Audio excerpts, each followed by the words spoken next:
दिल्ली दौऱ्यावर एकनाथ शिंदेंचं मौन. शिंदे बोलत नाहीत तर करून दाखवतात. शरद पवारांचा शिंदेंच्या वक्तव्यावर टोला. महाराष्ट्रातल्या 160 जागा जिंकून देण्यासाठी 2 माणसांकडून ऑफर. शरद पवारांचा मोठा दावा. राज आणि उद्धव ठाकरे एकत्र लढल्यास महाविकास आघाडी फुटण्याची चर्चा. काँग्रेस आणि शरद पवारांची सावध भूमिका.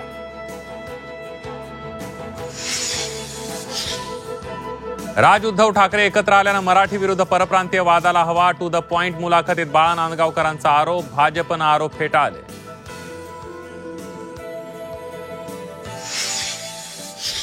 आपला आग्रह हा माणसं जगवण्याला की कबूतर जगवण्याला आहे. जैन समाजाला पक्षी सेवा करायची असेल तर जैन सोसायट्यांमध्ये कबूतरखाने उभारावेत. बाळा नांदगावकरांची टू द पॉइंट मुलाखतीत कबूतरखाने आंदोलनावर टीका.